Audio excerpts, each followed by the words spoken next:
রাগ না থাকলে ভালোবাসা তো ভালোবাসাই না। রাগ থাকতেই হবে, তাইলে ভালোবাসার মর্ম বোঝা যায়। চিল্লায় বলেন ঠিক কিনা? ক্ষুধা না থাকলে খাবারের মর্যাদা বোঝা যায় না।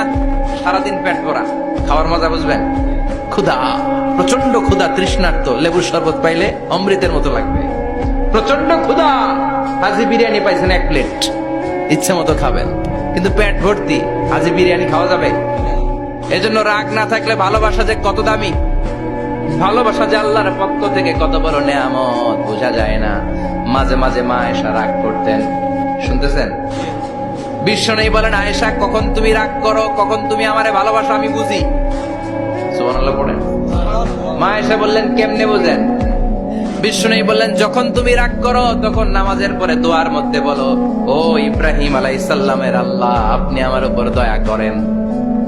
তার মানে তুমি রাগ করে আছো, আমার নাম নাও নাই। আর যখন আমার উপর খুশি থাকো, নামাজের পরে দোয়াতে বলো, মুহাম্মদ সাল্লাল্লাহু আলাইহি ওয়াসাল্লামের আল্লাহ, আপনি আমাদের উপর রহমত করেন।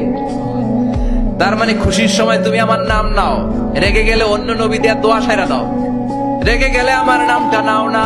মা এসে বলে, নবী গো, আমি তো শুধু নামটাই মুখ দিয়ে নেই না, কিন্তু কলিজা থেকে তো আপনারে বাদ দিতে পারি না। আল্লাহু আকবার।